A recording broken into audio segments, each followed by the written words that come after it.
Hello guys, welcome to Vision Civil services.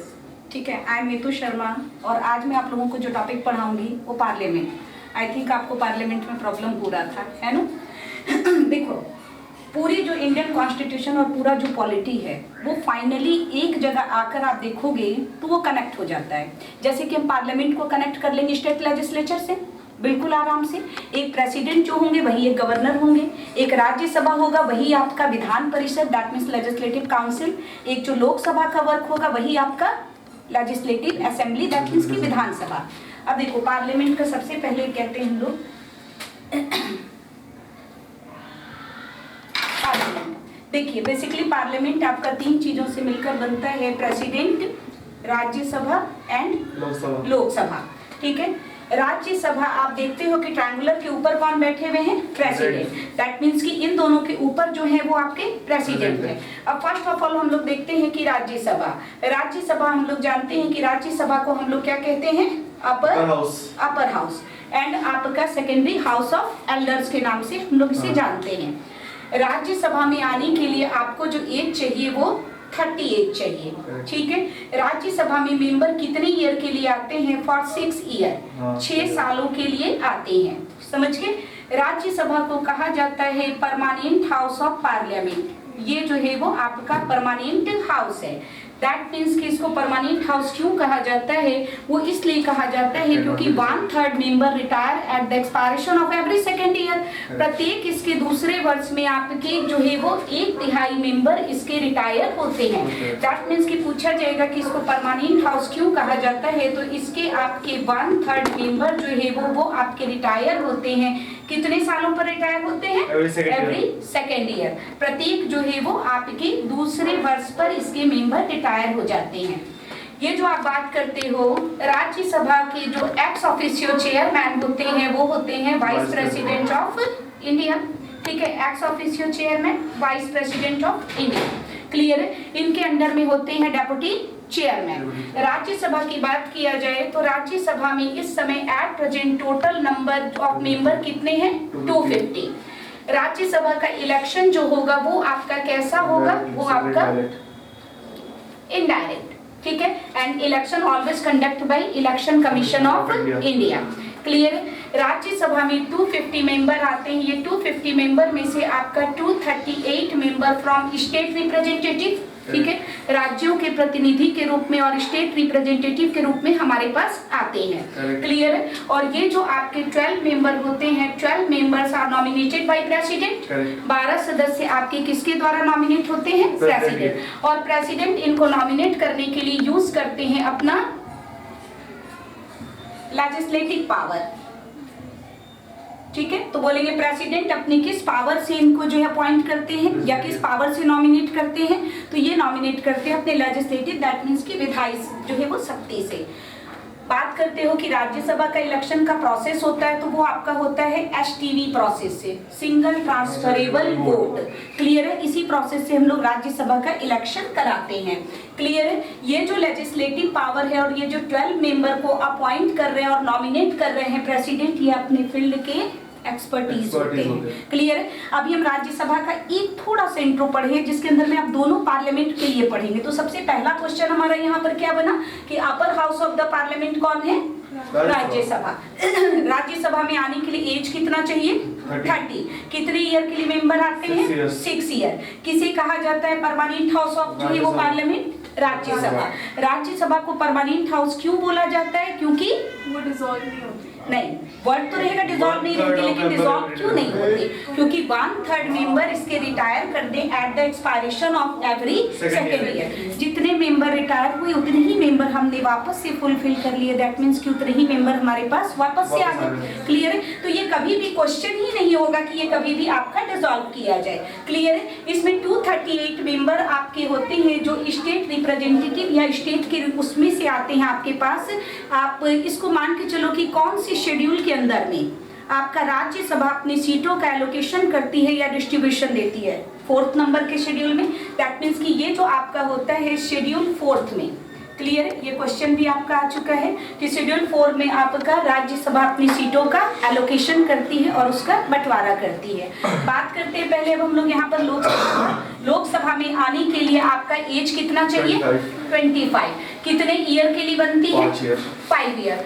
अगर 5 year से पहले लोकसभा को डिसॉल्व करना होगा तो डिसॉल्व कौन करेंगे? सर मैम आपके कहते हैं प्रेसिडेंट ही करेंगे। प्रेसिडेंट करेंगे, और प्रेसिडेंट जब करेंगे तो एडवाइस किसकी लेंगे? पीएम, ठीक है, ऑलवेज पीएम। तो अगर इसको 5 ईयर से पहले डिसॉल्व करना होगा तो डिसॉल्व करने का राइट किसके पास है? प्रेसिडेंट, और एडवाइस बाय पीएम। क्लियर है? इस हाउस को जो देख रेख करते हैं वो आपके कौन होते हैं? Speaker. PM and council of minister responsible होते हैं ओनली फॉर लोकसभा। राज्यसभा के लिए उनकी कोई रिस्पॉन्सिबिलिटी नहीं बनती है। तो कहते हैं कि पीएम और जितने भी उसके काउंसिल ऑफ मिनिस्टर हैं वो किस हाउस के लिए रिस्पॉन्सिबल हैं? तो वो आपके लोकसभा के लिए। लोकसभा में एट प्रेजेंट जो आपकी सीटें हैं वो आपकी टोटल 545 एट प्रेजेंट है। अगर हम 2 एंग्लो इंडियंस को अभी रख रहे हैं, क्योंकि अभी एंग्लो इंडियंस के बारे में डिस्कशन नहीं हुआ है कि हमने क्या करना है। क्लियर है? तो इसमें एट प्रेजेंट मेंबर आपकी जो 545 है और मैक्सिमम हो सकते हैं आपके 552। क्लियर है? अधिकतम। लेकिन अब यहाँ बात आती है कि किस ईयर तक हमने ये बात कहा है कि लोकसभा के मेंबर 545 ही रहेंगे। तो किस ईयर तक हमने कहा है, उसके बाद ही हम लोग इसको बढ़ा सकते हैं। तो दैट मीन्स कि आपका जो है वो 552 मेंबर तब तक नहीं होंगे जब तक कि ईयर आपका 2026 तक। क्लियर है? तो पूछा जाएगा कि कब तक आपके मेंबर 545 ही रहेंगे, 552 हम नहीं कर सकते हैं, तो वो आपका रहेगा 2026 तक। क्लियर है? ये जो आपकी लोकसभा अपनी सीटों को देती है 530 530 सीट ये अपना स्टेट को दी, ठीक है। इसमें से इसने जो है वो 2 को एंग्लो इंडियंस को रखा जिसको 2020 में हमने हटा दिया।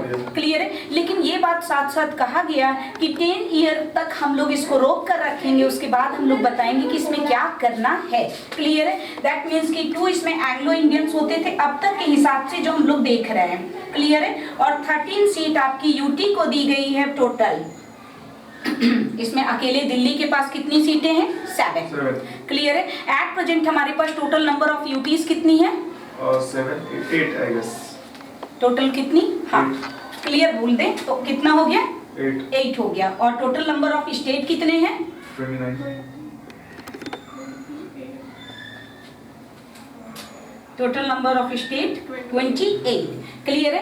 तेलंगाना आपकी लास्ट स्टेट बनी थी, देन 29 स्टेट होता, लेकिन जम्मू कश्मीर को स्टेट से हटाकर हमने कहाँ ले लिया? यूटी में ले लिया। क्लियर है? तो इस तरीके से हमारे पास टोटल नंबर ऑफ स्टेट कितनी हो गई आपके पास? 28 हो गया। क्लियर है? और यूटी हमारे पास 8 हुआ। वैसे तो यूटी 9 होनी चाहिए थी क्योंकि 2 नई यूटी हमारे पास ऐड हुई है। कौन कौन सी? लद्दाख और जम्मू कश्मीर। कब हमने लिया लद्दाख और जम्मू कश्मीर को एज ए यूटी?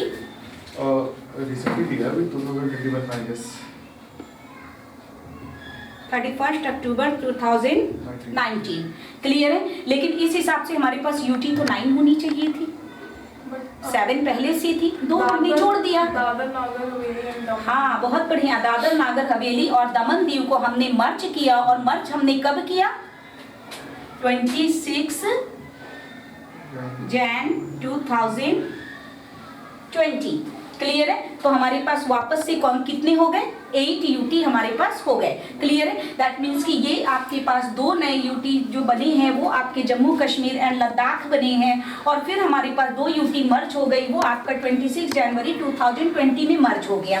क्लियर है? सबसे ज्यादा सीट जो आपका लोकसभा ने दिया है वो आपका यूपी को दिया है, देन आपका महाराष्ट्र को दिया है, देन आपका वेस्ट बंगाल हो गया, और देन आपका बिहार हो गया। ये इन सबको सबसे ज्यादा सीटें दी हैं। और लोकसभा का जो इलेक्शन होता है वो होता है आपका FPTP। क्लियर है? फर्स्ट पास्ट द पोस्ट, पहले आओ वोट डालो जाओ, यही इसका प्रोसेस होता है। तो अभी हम लोग एक इंट्रो लिए, इंट्रो में सबसे पहला क्वेश्चन अब हमारा क्या बना यहाँ पर कि लोकसभा में आने के लिए एज कितनी चाहिए? 25। कितने ईयर्स के लिए आते हैं? 5 ईयर। 5 ईयर से पहले अगर इसको डिसॉल्व करना होगा तो कौन करेंगे? प्रेसिडेंट। एडवाइस किसकी लेंगे? पीएम की एडवाइस लेंगे। इसमें कौन होते हैं जो ऑल इन ऑल देखते हैं? Speaker. PM and council of minister किस हाउस के लिए रिस्पॉन्सिबल है? सिर्फ और सिर्फ आपका लोकसभा के लिए। क्लियर? सीटें कितनी हैं? 545। 2 एंग्लो इंडियन हटा दे तो इलेक्शन हम मात्र 543 पर ही करते हैं। 2 तो हमने नॉमिनेट किया और नॉमिनेट करने का राइट एज यूजुअल किसके पास है? प्रेसिडेंट। क्लियर है? पावर कौन सा यूज करेंगे? Legislative power. समझ गए? कब तक रहेगा हमारे पास 545 सीट ही? तो कब तक रहेगा? 2026 तक आपके पास रहेगा। क्लियर है? अब यहाँ पर आप देखो, अब ये तो एक ट्रायंगुलर आपका बन गया।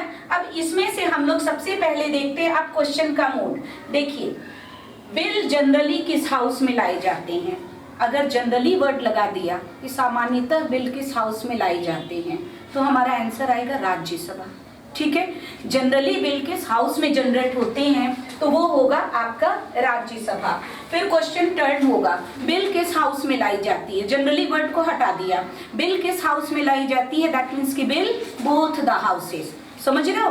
फिर आपसे क्वेश्चन पूछेगा मनी बिल ओरिजिनेट कहाँ होता है? तो मनी बिल सिर्फ और सिर्फ आपका लोकसभा में। ठीक है? धन विधेयक या मनी बिल सिर्फ और सिर्फ कहाँ पर आता है? तो ये सिर्फ और सिर्फ आपका लोकसभा। फिर से क्वेश्चन को देखें, अगर बोलेगा जनरली बिल किस हाउस में लाई जाती है तो अपर हाउस में, दैट मीन्स की राज्यसभा। सिर्फ पूछा कि बिल किस हाउस में लाई जा सकती है तो बोथ द हाउसेस, क्योंकि मनी बिल भी एक बिल है। क्लियर है? अब इसमें पूछेगा कि मनी बिल जो है वो किस हाउस में लाई जाती है तो लोकसभा। किसके प्रायर रिकमेंडेशन से? प्रेसिडेंट। राज्यसभा मनी बिल को कितने दिन रोकेगा? Only 14 days. 14 डेज में राज्यसभा चाहे तो रिकमेंडेशन दे सकता है, लेकिन उस रिकमेंडेशन को मानना नहीं मानना लोकसभा की मर्जी होगी। आफ्टर 14 डेज 1 मिनट भी ज्यादा हुआ आपका मनी बिल ठीक वैसे ही पास हो जाएगा जैसे कि उसे पास किया गया है। क्लियर है यहाँ पर? अब इसमें आप देखो इन दोनों का रोल क्या देखना है हम लोगों ने। सिंपल सी बात होती है कि राज्यसभा के पास फाइनेंशियल मैटर पर बहुत ही कम पावर होता है। समझ गए? अगर लोकसभा को हमने मनी बिल से रिलेटेड पावर दिया है तो ऑल इंडिया सिविल सर्विसेज बनाने का राइट हमने किसे दिया है? राज्यसभा। Under article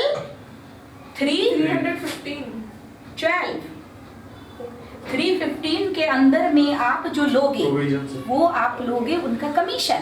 clear? लेकिन यहाँ पर आपको लेना है कि किस आर्टिकल के अंदर में ऑल इंडिया सिविल सर्विसेज बनती है तो वो आपकी राज्यसभा। अब क्या ऐसा है कि राज्यसभा को हमेशा जब भी कोई वोटिंग सिस्टम पड़ेगी तो लोकसभा को अपने न्यूमेरिकल का ज्यादा एडवांटेज मिलेगा? बिल्कुल मिलेगा। क्यों? क्योंकि कोई बिल आपकी 545 मेंबर का 2/3 पास कर रहा है और कोई 250 का पास कर रहा है, ज्यादा एडवांटेज किसका मिलेगा? जिसके पास ज्यादा मेंबर है। समझ गए? तो ये इसका जो है वो प्रोसेस होता है सारा। क्वेश्चन का मोड होता है कि क्या राज्यसभा लोकसभा, सबसे पहले तो एक बात ध्यान रखना है कि राज्यसभा और लोकसभा एक दूसरे के बिना कुछ भी नहीं है और ना ही ये लोग दोनों कुछ कर सकते हैं, क्योंकि ट्रायंगुलर के ऊपर देखो आप मैंने ट्रायंगुलर को कनेक्ट कर दिया है एक्चुअली में ये दोनों, और जब तक यहाँ नहीं मिलेंगे तब तक कोई भी काम नहीं होगा। दैट मीन्स कि बिल जो लाई जाती है, अगर बिल लोकसभा में लाई गई है तो पहले वो कहाँ जाएगी? राज्यसभा। राज्यसभा भी जब उस बिल को पास करेगा तो कहाँ भेजेगा? प्रेसिडेंट। अगर वो बिल आपकी राज्यसभा में ओरिजिन की गई और उसको भेजा गया है लोकसभा में पास करने के लिए तो लोकसभा पास करने के बाद उस बिल को कहाँ भेजेगा? प्रेसिडेंट। फाइनली प्रेसिडेंट को साइन करना जरूरी है। क्वेश्चन का मोड होता है क्या लोकसभा राज्यसभा के साथ मिलकर प्रेसिडेंट के इलेक्शन में पार्टिसिपेट करता है? इलेक्शन में तो मुझे ये बताया जाए कि प्रेसिडेंट के इलेक्शन में पार्टिसिपेट कौन कौन करता है? Elected members of both houses of तो पार्लियामेंट। इसका मतलब बोथ हाउसेस ऑफ पार्लियामेंट, आपने आंसर बोल दिया लेकिन आप उस आंसर को पकड़ नहीं पाए। इसका मतलब कि बोथ हाउसेस पार्टिसिपेट करेंगे। ठीक है? हाँ, मेंबर कौन से पार्टिसिपेट करेंगे? तो only elected Elected member. member। Clear? That means कि लोकसभा राज्यसभा के साथ मिलकर प्रेसिडेंट के इलेक्शन में भाग ले रहा है। हाँ, बिल्कुल ले रहा ले रहा है। है। क्या ये दोनों मिलकर जो है प्रेसिडेंट को रिमूव यानी कि उन पर इम्पीचमेंट लाने का काम करते हैं? आपके अकॉर्डिंग नहीं। तो मुझे ये बताया जाए प्रेसिडेंट के लिए इम्पीचमेंट किस हाउस में लाई जाती है? मैम लाने को तो बेसिकली लोकसभा में लाना चाहिए, ऐसा लाना चाहिए आप बोल मतलब रहे हैं। आइदर ऑफ द पार्लियामेंट हो हो सकता है, गया? लेकिन उसमें नॉमिनेटेड मेंबर्स भी आते हैं।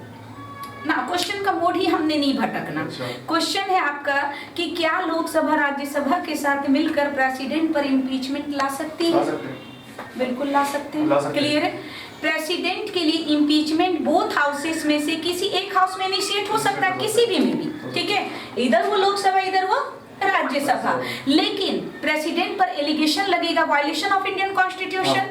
क्लियर है? इम्पीचमेंट जिस भी हाउस में लाई जा रही है, इसका मतलब ये हो गया कि वो प्रेसिडेंट को नोटिस पीरियड देंगे 14 डेज 14 days का। का। अगर उस नोटिस पीरियड में प्रेसिडेंट सेटिस्फाइड हो गए या वो अपने वकील को भेजे और उस वकील ने उनको सेटिस्फाइड कर दिया, आंसर दिया, दैट मींस इम्पीचमेंट स्टॉप। अगर वो सेटिस्फाइड नहीं किए तो इम्पीचमेंट दूसरे हाउस की ओर बढ़ा, बढ़ जाएगा। ठीक है? और अगर दूसरे हाउस ने भी अपने 2/3 मेजोरिटी से पास किया, दैट मींस की प्रेसिडेंट अपने पोस्ट से हट गए। दैट मींस कि क्वेश्चन को स्टेटमेंट वाइज पकड़िए, which statement is not correct. That means simply Lok Sabha Rajya Sabha के साथ मिलकर, इनफैक्ट अगर इस स्टेटमेंट को कन्वर्ट कर दे तो राज्यसभा लोकसभा के साथ मिलकर प्रेसिडेंट की इम्पीचमेंट में पार्टिसिपेट करेगा। क्लियर? क्योंकि ये दोनों को पार्टिसिपेट करना ही पड़ेगा आपका। समझ रहे हो? क्लियर? अब यहाँ पर हम लोग एक क्वेश्चन और देखते हैं कि जब पार्लियामेंट की आप बात करते हो तो पार्लियामेंट के मेंबर को अब कंबाइंडली पार्लियामेंट पर आ जाओ। अब तक हम लोग लोकसभा राज्यसभा सेपरेट पढ़ रहे थे। तो पार्लियामेंट में एवरी ईयर 3 सेशन होते हैं, ठीक है? 3 आपके अधिवेशन होते हैं, 3 सेशन होते हैं। कौन कौन से सेशन? Summer, winter, monsoon. ठीक है? Summer, winter, monsoon. Budget session वो तो भूल ही गए, ठीक है? Monsoon oblique rainy session, Varsha session and winter session. 3 he session होता है पूरे पार्लियामेंट के अंदर में, बजट, मॉनसून या रेनी सेशन और आपका विंटर। ठीक है? बजट जो चलता है वो आपका कब से कब तक चलता है? मई। ठीक है? जो आपका मॉनसून चलता है वो कब चलता है? जुलाई टू सितंबर। समझ गए? तो ये जो आपका चलता है ये जुलाई टू आपका सितंबर चलता है और विंटर चलता है आपका नवंबर टू दिसंबर। क्लियर है? नवंबर टू दिसंबर 2-2 महीने के ही चलेंगे। क्लियर है? दैट मींस पार्लियामेंट में एवरी ईयर कितने सेशन? 3 सेशन। आउट ऑफ 3 कितनी कंपलसरी हैं? ठीक है? आउट ऑफ 3 2 कंपलसरी है हमारे पास और 2 के बीच में जो मैक्सिमम गैप हम लेंगे वो आपका 6 महीने का। उस 6 मंथ को आप क्या बोलोगे? रिसेस, दीर्घावकाश, रिसेस। समझ गए? तो ये हुआ 2 के बीच में। इसमें से भी एवरी ईयर कौन सा होगा जो कंपलसरी है? होना ही होना है बजट सेशन। अगर बजट सेशन नहीं हुआ तो क्या रिजल्ट के तौर पर निकलेगा? मैम पूरे ईयर का हमें बजट का पता नहीं चलेगा कि हमारे में टैक्सेशन वगैरह क्या। हाँ चलिए ये तो रिजल्ट हो गया, लेकिन रिजल्ट सबसे ज्यादा जो डेंजरस निकलेगा वो ये निकलेगा कि पीएम को अपना रेजिग्नेशन देना पड़ेगा और लोकसभा डिसॉल्व कर दी जाएगी। तो पीएम कहीं भी रहें उनके बिहाफ में चाहे वो खुद बजट तो लेकर आएंगे ही आएंगे। क्लियर है? तो ये रहा आपका एक मोड। अब इसमें दूसरा एक और क्वेश्चन बना कि अब पार्लियामेंट है तो मेंबर को प्रिविलेज तो मिलेगा, ऑब्वियसली यस, है ना? पार्लियामेंट के सदस्य हैं तो पार्लियामेंट के मेंबर को आपका मिला है कि सेशन के 40 days before and after 40 days आप उन्हें अरेस्ट नहीं कर सकते। अच्छा सोचिए जरा, जबकि सेशन के पहले और बाद तक 40 डेज पहले और 40 डेज बाद तक अगर अरेस्ट नहीं कर सकते तो चलती सेशन में अरेस्ट करेंगे? नहीं करेंगे। ठीक है? और अगर करना होगा तो अगर वो मेंबर लोकसभा का हुआ तो स्पीकर का परमिशन लेना होगा, अगर वो मेंबर राज्यसभा का हुआ तो हमें चेयरमैन का परमिशन लेना पड़ेगा। कितना बड़ा प्रिविलेज है। आप देखो इस चीज को कि एक तो ये कंपल्सरी है जो होना ही होना है। 5 to May यानी 4 मंथ, 120 दिन। 40 दिन पहले 40 दिन बाद जोड़ दो तो 120 में 80 जोड़ दो, कितने दिन हो गए? 120 में 200 हो गए। ठीक है? एक सेशन का दिन हो गया आपका 200। एक सेशन और होगा वो 2 महीने का होगा, दैट मीन्स की 60 डेज। ठीक है? सेशन के पहले और बाद 40 दिन, दैट मीन्स फिर इसमें 80 प्लस कर दो, टोटल कितने दिन हो गए? आपका हो गया 340। अरेस्ट करने के लिए कितने दिन बचे? 365 दिन में से 25 दिन बचे। समझ गए। अगर जनरल कंडीशन में हम देखें तो हमें यही लगेगा आपका। क्लियर है। तो कहते हैं सेशन के पहले और सेशन के बाद तक 40 दिन पहले और आफ्टर जो है वो आपका 40 डेज आप अरेस्ट नहीं कर सकते। लेकिन ये जो आपको फैसिलिटीज मिली है ये सिर्फ और सिर्फ सिविल केसेस में है, क्रिमिनल केसेस में नहीं है। क्लियर है, समझ गए। पार्लियामेंट के मेंबर को आप आई विटनेस के तौर पर भी यूज नहीं कर सकते हो, ऐसा भी लिखा गया। क्यों? क्योंकि एक मंत्री का एक बयानबाजी आया, देखते ही हो न्यूज में, तो पूरी की पूरी पार्लियामेंट ढहने की स्थिति आ जाती है।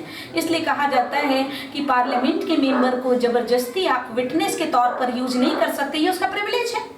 क्लियर है, समझ गए। यहाँ पर अब पार्लियामेंट में मेंबर आपके कैसे होते हैं? देखो, दो तरीके से पार्लियामेंट में डुअल मेंबरशिप भी होती है, दोहरी सदस्यता।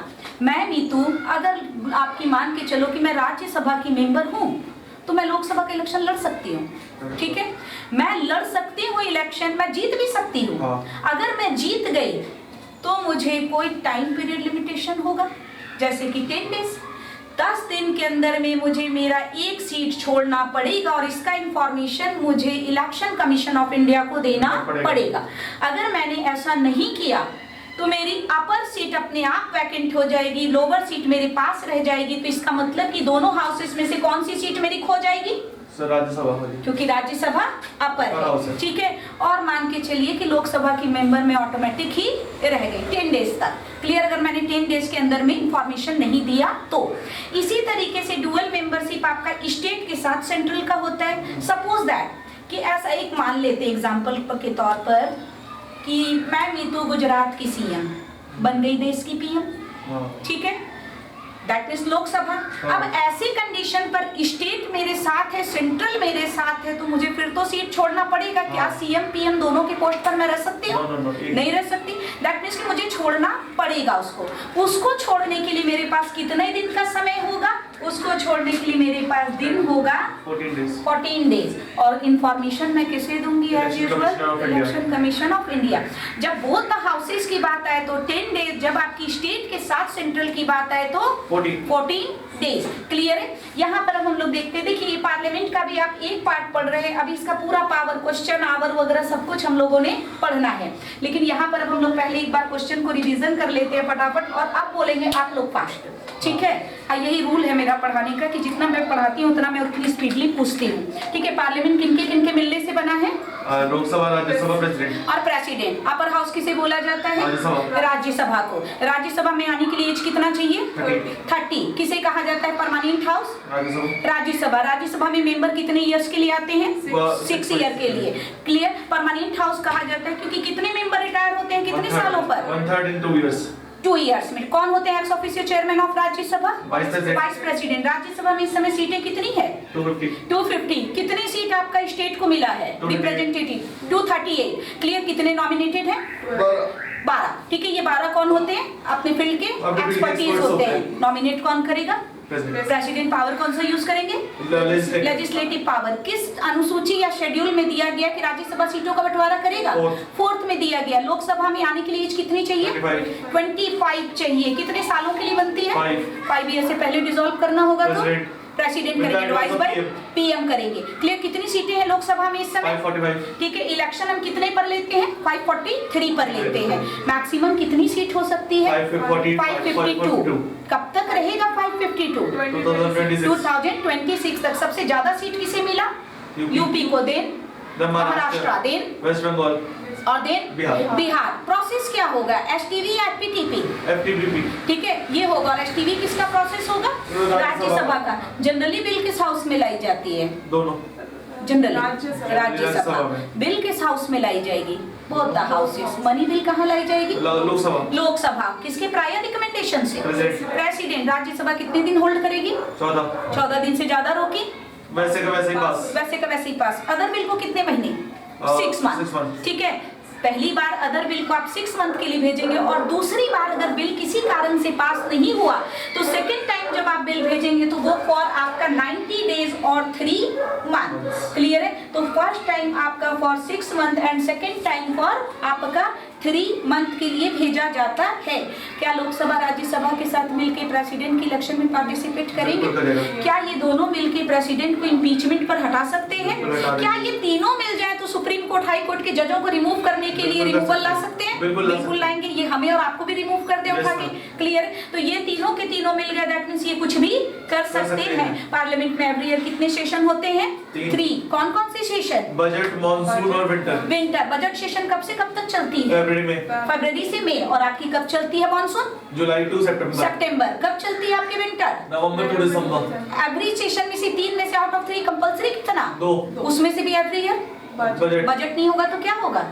पीएम को रिजाइन करना पड़ेगा। और लोकसभा डिसॉल्व होगी। 2 सेशन के बीच के मैक्सिमम गैप 6 मंथ के गैप को क्या बोलते हो? रिसेस बोलते हो। पार्लियामेंट के मेंबर को प्रिविलेज है सेशन के कितने दिन पहले और बाद तक अरेस्ट 40 क्या विटनेस के तौर पर यूज होगा? लेकिन ये जो आपने फ्रीडम दिया है वो क्या सिविल और क्रिमिनल दोनों में दिया है? Only civil. ऐसा थोड़ी ना कि किसी का हत्या करके बैठ जाओ हमें फिर प्रिविलेज मिलेगा, ऐसा हमारे पास कहीं भी नहीं है। क्लियर है? हाँ।